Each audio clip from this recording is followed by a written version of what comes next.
Everyone, तो कैसे हैं आप लोग। आई होप आप सब अच्छे होंगे। तो आज की इस वीडियो का टॉपिक क्या है? तो आज की इस वीडियो का टॉपिक है कि हमें चेक करना है कि एक स्ट्रिंग पैलिंड्रोम है या नहीं।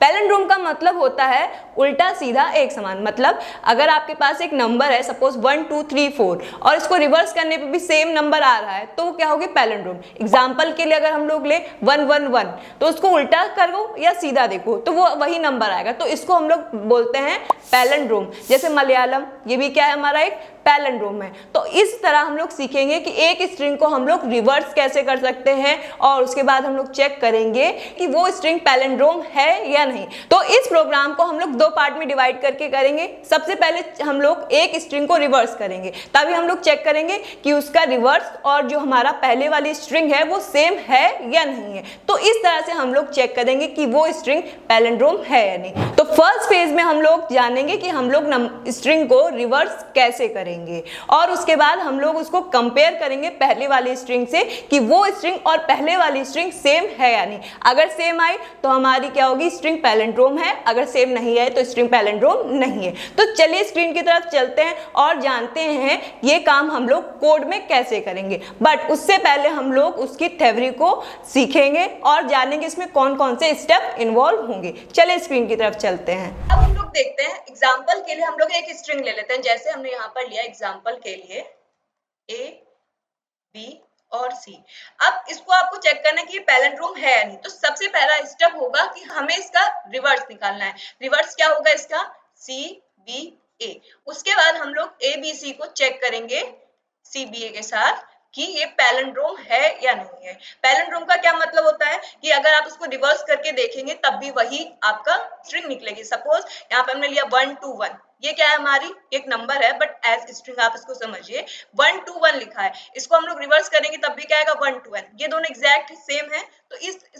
तो इस तरह के नंबर्स या फिर स्ट्रिंग्स को हम लोग बोलते हैं पैलिंड्रोम, उल्टा सीधा एक समान। तो फर्स्ट टास्क आपका यही है कि आपको यहाँ पर एक स्ट्रिंग का रिवर्स निकालना होगा। वो काम कैसे करेंगे? तो उसके लिए बहुत सारी लैंग्वेजेस में अलग अलग टाइप के मेथड्स होते हैं। इस कोड का इम्प्लीमेंटेशन मैं किससे करूंगी? आपको अभी तक पता ही होगा। इस कोड का इम्प्लीमेंटेशन मैं करूंगी जावा से। आप इसको सी सी प्लस प्लस किसी भी लैंग्वेज में कर सकते हो। कॉन्सेप्ट सबका सेम ही रहेगा, सिर्फ आपका इम्प्लीमेंटेशन चेंज होगा। तो क्या होगा? हमने यहाँ पे लिया एग्जाम्पल के लिए ए बी सी। तो आपको क्या करना है? यहाँ पर सबसे पहले क्या लेना है? फर्स्ट कैरेक्टर यहाँ पे लेना। स्ट्रिंग को हम लोग छोटे छोटे कैरेक्टर्स में डिवाइड करेंगे, ठीक है? तो सबसे पहले हम लोग स्ट्रिंग का एक कैरेक्टर ए ले लेंगे, उसको दूसरी स्ट्रिंग में स्टोर करा लेंगे। फिर पहले वाली स्ट्रिंग का एक कैरेक्टर ले लेंगे, यहाँ पे सेकेंड कैरेक्टर लेंगे जो कि क्या होगा? बी। उसको पहले वाली स्ट्रिंग के साथ बी प्लस ए इस तरह से ऐड करेंगे। स्ट्रिंग में क्या होता है? जब भी हम लोग प्लस ऑपरेटर यूज करते हैं वो सम नहीं करता, वो इस तरह से ऐड करेगा बी ए, ठीक है? मैथ्स में हम लोग जब प्लस ऑपरेटर लगाते हैं तो किस तरह से ऐड कर देता है? 2। ये किसके लिए? न्यूमेरिकल जो हमारे नंबर्स होंगे उनके लिए होगा। बट अगर हम लोग स्ट्रिंग में इस तरह से ऐड करें ए प्लस ए, तो वो क्या बनेगा? ठीक है? फिर हम लोग इसकी स्ट्रिंग का तीसरा कैरेक्टर यहाँ पर लेंगे और जो हमारी बी और ए आया है इसमें ऐड कर देंगे, सी प्लस बी प्लस ए।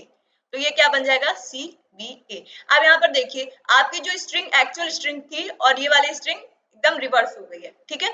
तो इसके बाद हम लोग इस स्ट्रिंग और इस स्ट्रिंग को कंपेयर करेंगे कि दोनों सेम है नहीं, क्योंकि पैलिंड्रोम का कॉन्सेप्ट ही यही है कि नंबर रिवर्स करने के बाद भी सेम आना चाहिए। बट यहाँ पर सेम नहीं है, तो इसका मतलब ये जो स्ट्रिंग है हमारी, ये हमारी पैलिंड्रोम नहीं है। इसी एग्जाम्पल को हम लोग एक पैलिंड्रोम वाली स्ट्रिंग के साथ लेकर देखते हैं। जैसे यहाँ पे मैंने लिया ए ए ए, ठीक है? तो अभी क्या करना है? आई होप आप सबको समझ में आ गया होगा। सबसे पहले क्या करना है? इसका एक कैरेक्टर लेना है। ये कौन से इंडेक्स पे है? ये हमारा 0th इंडेक्स पे है। ये किस इंडेक्स पे? हमारा 1 इंडेक्स पे है। ये कौन से इंडेक्स पे? हमारा 2 इंडेक्स पे है। तो हम लोग 0 इंडेक्स वाला कैरेक्टर यहाँ पर लेंगे और उसको दूसरी स्ट्रिंग में स्टोर कर लेंगे, ठीक है? फिर हम लोगों ने कौन सा कैरेक्टर लिया? 1 इंडेक्स वाला। इसको क्या करेंगे? पहले वाली स्ट्रिंग से पहले ऐड करेंगे, मतलब ए प्लस ए। ये हमने पहले निकाला हुआ था, ये हमने कब निकाला है? बाद में। ये पहले कौन से इंडेक्स पे था? 0, और ये किस पे था? 1। ये 1 इंडेक्स वाला है और ये 0 वाला, तो इंडेक्स आपको ध्यान रखना है। फिर आप लोग को क्या करना है? सेकंड इंडेक्स वाला कैरेक्टर उठाना है और इसमें ये ऐड करके क्या बनी होगी, ए और ए। ठीक है, अब इसमें क्या कर देना, आपको जो कैरेक्टर आपने निकाला होगा ए और ये वाला, ये आपस में आपको ऐड कर देना है, तो ये क्या बन जाएगा, ए। अब यहाँ पर मैच करें, दोनों नंबर हमारे सेम है, इसका मतलब ये हमारी क्या है, पैलिंड्रोम है। ठीक है, अब जैसे मैंने बोल दिया कि आप कैरेक्टर कैसे निकालोगे, जावा हो या फिर सी हो या सी प्लस प्लस हो, एरेज में हमेशा इंडेक्स 0 से ही स्टार्ट होती है, स्ट्रिंग में भी किससे स्टार्ट होती है, 0 से। तो ये कॉन्सेप्ट लगभग सेम रहने वाला है। तो अगर आप सी में भी स्ट्रिंग कर रहे हो तो इंडेक्स कहाँ से स्टार्ट होगी, 0 से ही। ठीक है, तो हर लैंग्वेज में स्ट्रिंग में अलग अलग मेथड्स होते हैं उस पर्टिकुलर इंडेक्स पे कैरेक्टर फाइंड आउट करने के लिए। जावा में क्या होता है, जावा में हम लोग यूज करते हैं यहाँ पर कैर एट, और उसके बाद यहाँ पर हम लोग क्या पास कर देते हैं, इंडेक्स, जिससे हमको वहां पर जो भी कैरेक्टर होगा स्ट्रिंग में वो हमें मिल जाता है। यहाँ पर हमने लिखा कैर एट 0, तो हमें 0th इंडेक्स पे जो भी कैरेक्टर होगा वो हमें मिल जाएगा। अगर हमने लिखा कैर एट 1, तो हमें 1 इंडेक्स पे जो भी कैरेक्टर होगा वो हमें मिल जाएगा।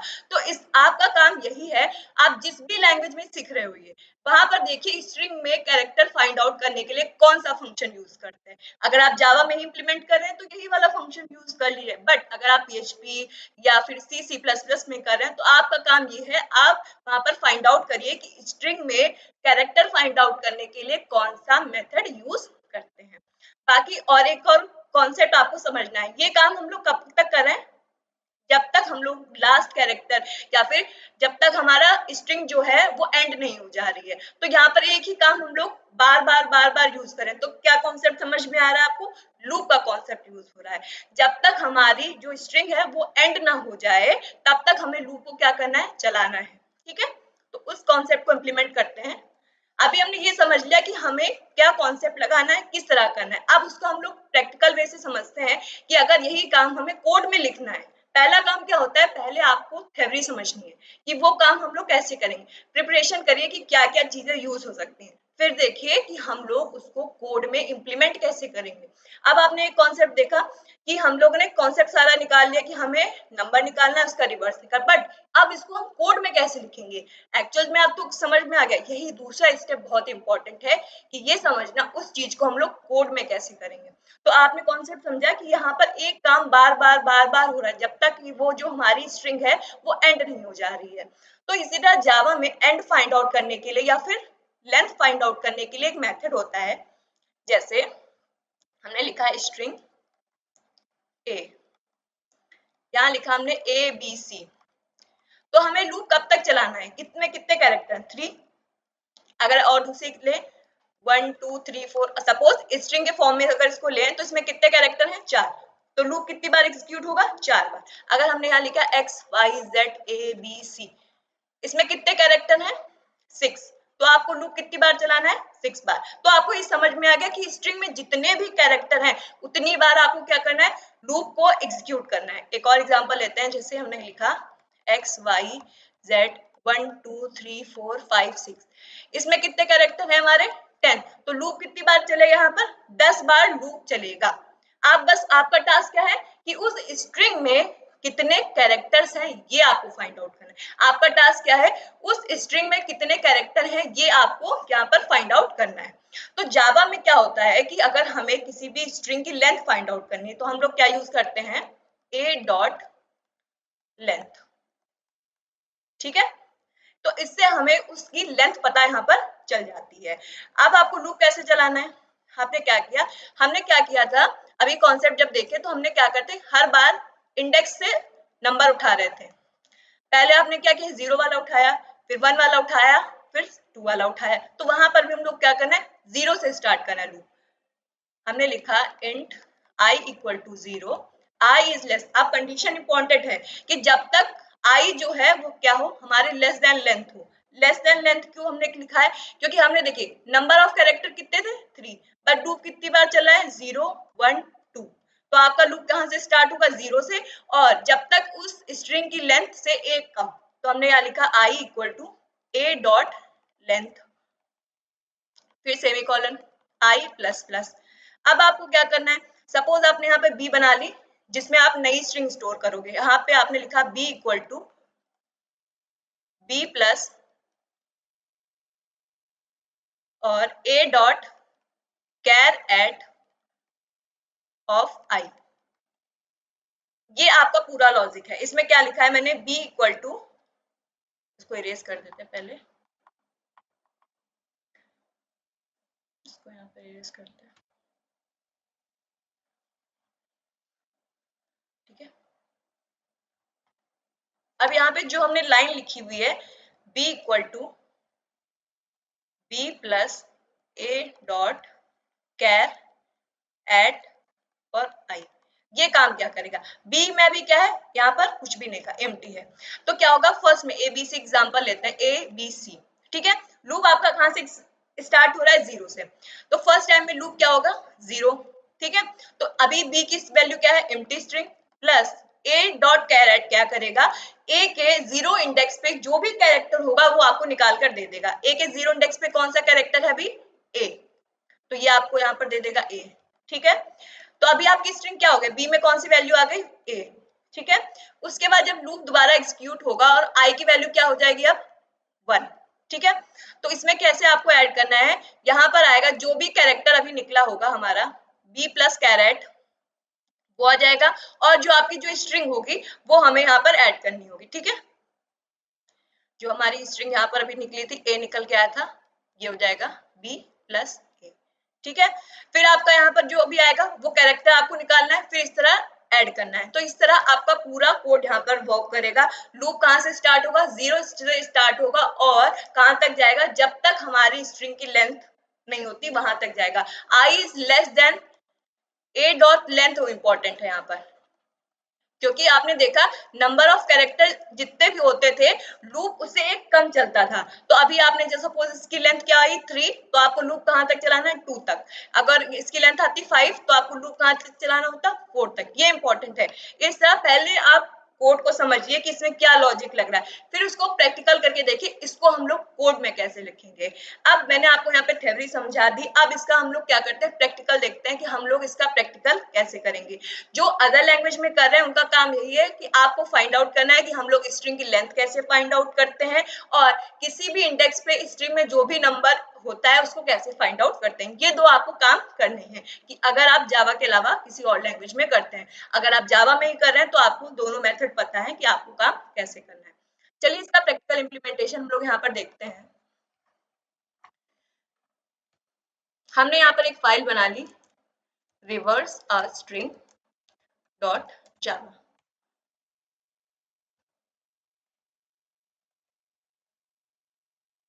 पब्लिक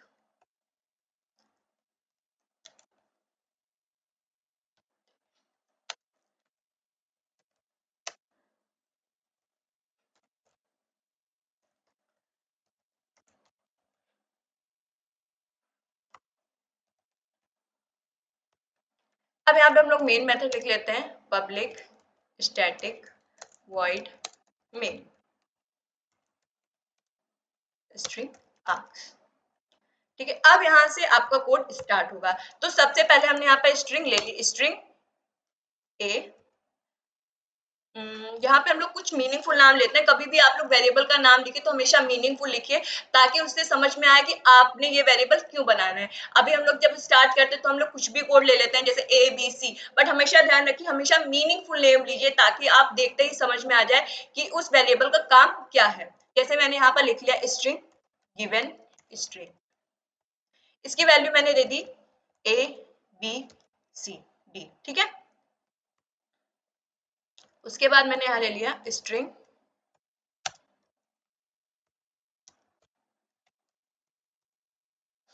स्ट्रिंग ले लिया, जिसमें हम लोग इसका रिवर्स निकालेंगे, ठीक है। ठीक है, अब सब कुछ सही है। अब जैसे हमने यहाँ पे थ्योरी में सीखा था, एक एक चीज करेंगे। सबसे पहले क्या निकालना है आपको, रिवर्स निकालना है। तो रिवर्स निकालने के लिए कौन सा लूप यहाँ पे यूज करें, फॉर लूप। तो आपके लिए दूसरा काम यही होगा कि आप इसको व्हाइल लूप से भी कर सकते हो, फॉर लूप से भी कर सकते हो, डू व्हाइल लूप से भी कर सकते हो। मैं अभी आपको यहाँ पे फॉर लूप से बता रही हूँ, जैसा कोड मैंने लिखा है वही मैं यूज करूंगी यहाँ पर। तो हम लोग कोड में चलते हैं। यहाँ पर हमने लिखा फॉर, कहां से स्टार्ट होगा, कभी भी स्ट्रिंग की लेंथ कहां से स्टार्ट होती है, 0 से। तो लूप कहां से स्टार्ट होगा आपका, 0 से। Integer i equal to 0। कब तक चलेगा? i इज लेस देन जो हमारी स्ट्रिंग होगी उससे एक कम। तो कैसे लिखेंगे? i is less than given string dot length. ये क्या करेगा? उस स्ट्रिंग की लेंथ कैलकुलेट करके आपको दे देगा और जब तक उससे छोटा रहेगा तब तक यहाँ पर वर्क करेगा i प्लस प्लस। ठीक है, अब यहाँ पे आपको लिखना है रिवर्स स्ट्रिंग इक्वल टू, यहाँ पे आपको ध्यान देखना है, सबसे पहले आपको लिखना है given string dot char at of i plus, उसके बाद जो आपने रिवर्स स्ट्रिंग निकाली है तब। अभी मैं इसमें चेंज करके दिखाऊंगी कि अगर आपने ये ऑर्डर चेंज कर दिया तो किस तरह से वैल्यू चेंज हो जाएगी। अभी के लिए ऐसे रखते हैं। उसके बाद हमने यहाँ पर लिखा सिस्टम आउट डॉट प्रिंटलन। अभी हम लोग इतना कोड एग्जीक्यूट करके देखते हैं कि सही वर्क कर रहा है कि नहीं। हमेशा छोटे छोटे पार्ट को कोड करना और उसको चेक करना बहुत इंपॉर्टेंट होता है, ताकि आपको जब एक साथ बड़े प्रोग्राम को एग्जीक्यूट करो तब दिक्कत ना आए। छोटे छोटे चंक्स में करोगे ना तो आपको एरर इजीली फाइंड आउट हो जाएंगी। वहीं अगर आप बड़े प्रोग्राम को रन कर रहे हो तो वहां पर दिक्कत आपको आ सकती है। तो हमने यहाँ पर लिखा रिवर्स स्ट्रिंग को और इसको हम लोग रन करके देखते हैं। ओके, अलाउ कर देते हैं हम लोग। ठीक है, यहाँ पर देखिए DBCA रिवर्स में आ गया। अब मैं आपको यहाँ पे बताती हूँ, अगर मैंने यहाँ पे इसका ऑर्डर चेंज किया तो क्या होगा। अभी आपका रिवर्स आ रहा है, बट अगर मैंने ये जो स्ट्रिंग है इसको अगर पहले लिख दिया तो आपकी स्ट्रिंग रिवर्स ही नहीं होगी, जैसी है वैसी ही स्ट्रिंग आपको मिल जाएगी। दिखाती हूँ आपको एग्जीक्यूट करके, क्योंकि बोलना काफी नहीं होता है कोडिंग में। कोडिंग में क्या होता है, करके दिखाना इंपॉर्टेंट होता है। तो आपको इसका प्रैक्टिकल दिखाते हैं। अब मैं इसको रन करती हूँ। देखिए आपकी स्ट्रिंग चेंज नहीं हुई। ये क्या हुआ, एक छोटे से ऑर्डर ने आपकी पूरी स्ट्रिंग चेंज कर दी। अगर मैं वहीं पर इसको कंट्रोल Z करूं और इस तरह से लिखूं तो आपकी स्ट्रिंग क्या होगी, रिवर्स होगी। ये कोडिंग में बहुत इंपॉर्टेंट है कि कोड को समझना कि क्या चीज कैसे हो रही है। इसका भी मैं प्रैक्टिकल आपको बताती हूँ थ्योरी, क्यों ऐसा क्यों हो रहा है। अब मैं यहाँ पे रन करूंगी तो देखिए आपकी स्ट्रिंग रिवर्स हो गई। तो इस चीज को समझते हैं, इन दो लाइन में डिफरेंस क्या है। अगर हम रिवर्स स्ट्रिंग को पहले इंटरचेंज कर रहे हैं तो किस तरह से चेंज हो रही है। तो इसको हम लोग अगर देखें, इरेज करते हैं इसको। यहाँ पे लिया हमने एग्जाम्पल के लिए, वही स्ट्रिंग लेते हैं ABCD। पहली लाइन में हम लोग यहाँ पर कैसे लिख रहे हैं, तो पहले स्ट्रिंग में हम लोग कैसे लिख रहे हैं, पहले हम लोग गिवन जो कैरेक्टर आ रहा है उसको पहले ऐड कर रहे हैं और उसके बाद रिवर्स स्ट्रिंग को ऐड कर रहे हैं। तो इसमें कैसे वो वर्क कर रहा है, तो हमने यहाँ पे लिखा reverse string given string dot char at of I plus यहाँ पर रिवर्स स्ट्रिंग आप लिख लीजिएगा। दूसरे केस में हम लोग क्या कर रहे हैं, रिवर्स वाली चीज कर रहे हैं और पहले रिवर्स को ऐड कर रहे हैं plus given dot char at of I कर रहे हैं। ठीक है, इस वाले में हमारी चीज रिवर्स हो जा रही है, बट इस वाले में नहीं हो रहा है। क्यों, अब यहाँ पर देखते हैं। पहले आपने क्या किया, इस वाले केस को समझते हैं। ठीक है, तो आपने क्या किया, हर बार कैरेक्टर आप फाइंड आउट कर रहे हो। जैसे अभी क्या होगा, A पहले आपको मिला होगा यहाँ पर A, और रिवर्स की वैल्यू क्या होगी, एम्प्टी। उसके बाद रिवर्स की वैल्यू क्या हो जाएगी यहाँ पर A। जब सेकंड बार लूप आपका यहाँ पर वर्क करेगा तो सेकंड वैल्यू क्या आएगी, B। ठीक है, तो यहाँ पर आपने क्या किया, B ऐड किया प्लस A ऐड किया। इसकी वैल्यू क्या हो जाएगी, B A हो जाएगी। तो रिवर्स की वैल्यू अब क्या है, B और A। जब तीसरी बार लूप जब चलेगा तो इसकी वैल्यू क्या आएगी, C। ठीक है, तो क्या ऐड होगा, C plus B plus A। तो वैल्यू क्या हो जाएगी, CBA। जब फोर्थ में चलेगा एग्जीक्यूट होगा तो वैल्यू क्या आएगी, D, और यहाँ पे इसकी वैल्यू क्या आ गई है, CBA। DCBA। अब स्ट्रिंग क्या होगी, रिवर्स। बट इस वाले केस में क्या हो रहा है, अगर हम लोग कह रहे हैं अभी हमारी रिवर्स स्ट्रिंग क्या है, एम्प्टी। ठीक है, उसके बाद फर्स्ट इंडेक्स पे क्या आएगा आपका A, तो A। तो अब रिवर्स की वैल्यू क्या हो गई हमारी, A। जब दोबारा लूप चला तो यहाँ पे वैल्यू क्या आई, B। तो अभी क्या हो गई, रिवर्स हमने पहले रखा है उसके बाद गिवन कैरेक्टर लिया है, तो वैल्यू क्या हो गई आपकी, AB हो गई। ठीक है, उसके बाद तीसरे केस में क्या होगा, C आएगा। ठीक है, तो आपने क्या किया, गिवन स्ट्रिंग को पहले रखा है, जो रिवर्स में आया होगा उसको पहले रखा है और कैरेक्टर को क्या रखा है उसके बाद। तो वैल्यू क्या हो जाएगी, ABC। तो इतना सा डिफरेंस है। अगर आपने ऑर्डर चेंज किया तो एक में रिवर्स होगा, एक में रिवर्स नहीं होगा।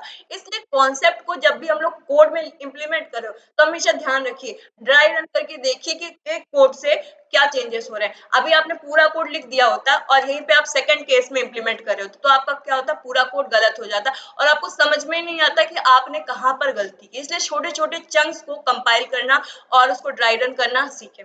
अब हमारा काम हो गया, नंबर को रिवर्स हमने कर लिया। अब सिर्फ हमारी जो पहले वाली स्ट्रिंग है और अभी जो हमारी रिवर्स स्ट्रिंग आई है उसको कंपेयर करना बचा है। जैसे हम कंपेयर करेंगे, अगर दोनों इक्वल हैं तो नंबर क्या हो जाएगा, हमारा पैलिंड्रोम है। अगर नंबर इक्वल नहीं हुआ तो हमारा पैलिंड्रोम नहीं। तो उसको भी हम लोग लिख लेते हैं। यहाँ पे बेसिकली कंडीशंस आएंगी आपकी। हमने लिखा if given string equal to reverse string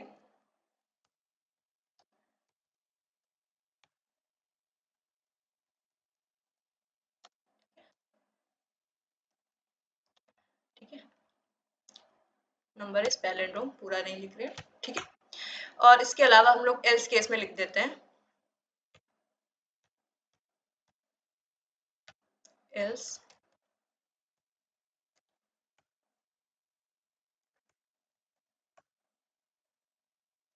string is, number नहीं होगा वहां पे हम लोग पैलिंड्रोम कर देंगे, ठीक है। यहाँ पे हम कर देते हैं स्ट्रिंग, ठीक है। और इसको हम लोग रन करके देखते हैं। अभी जो हमारी ABCD है वो हमारी पैलिंड्रोम नहीं है, तो नीचे क्या लिख के आ गया, स्ट्रिंग इज नॉट पैलिंड्रोम, ठीक है। अब यहाँ पर हमने क्या लिख दिया, A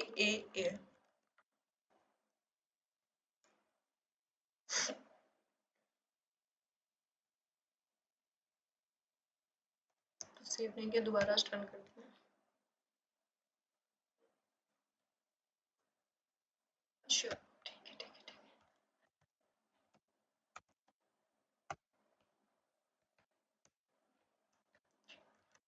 ठीक है। तो अब हम लोग इसका आउटपुट चेक करते हैं और हम देखते हैं कि वैल्यू हमारी पैलिंड्रोम है या नहीं।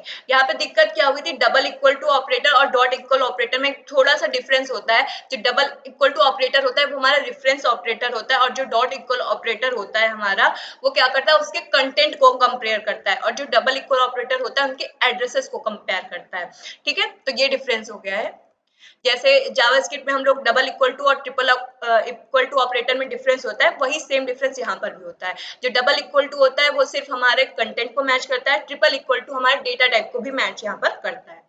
तो अब हम लोग इसको कंपेयर करते हैं, ठीक है। यहाँ पर क्या आ गया, स्ट्रिंग इज पैलिंड्रोम आई और यहाँ पर हमने यहाँ पर चेंज कर दिया कुछ भी वैल्यू, वो नॉट पैलिंड्रोम आ गई। अब यहाँ पर हम लोग नंबर भी एग्जाम्पल में ले सकते हैं। जैसे हमने लिया 1 2 3 1 2 1, ये क्या आएगी, हमारी पैलिंड्रोम आएगी, ठीक है। ये हमारी पैलिंड्रोम है, ठीक है। तो आई होप आपको ये कॉन्सेप्ट अच्छे से समझ में आया होगा। और आपके लिए टास्क एक और है, डॉट इक्वल टू ऑपरेटर और डबल इक्वल टू ऑपरेटर में डिफरेंस क्या है, इंटरव्यू में बहुत पूछा जाने वाला क्वेश्चन है। इससे जावा में सबसे ज्यादा, अगर आप फ्रेशर के लिए इंटरव्यू देने जा रहे हो तो ये क्वेश्चन जरूर पूछा जाएगा। इससे आपके वो लोग देखते हैं कि इंटरनल कॉन्सेप्ट आपके क्लियर है या नहीं है। आई होप ये कॉन्सेप्ट आपको अच्छे से समझ में आ गया होगा। अगर आपको समझ में नहीं आया है तो एक बार फिर से इस वीडियो को देखिए ताकि आपका ये कॉन्सेप्ट बहुत अच्छे से क्लियर हो जाए। क्यों? क्योंकि ये हमारे छोटे प्रोग्राम्स हैं और ये छोटे प्रोग्राम्स मिलके एक बड़ा लॉजिक क्रिएट कर सकते हैं। कभी भी आप अच्छे डेवलपर तभी बन सकते हैं जब आपको छोटी छोटी चीज़ें क्लियर हो। तो मिलते हैं हम लोग नेक्स्ट वीडियो में। Till then keep learning and keep shining. और अगर आप ऐसी वीडियो और देखना चाहते हैं तो हमारे चैनल को लाइक शेयर एंड सब्सक्राइब ज़रूर करें।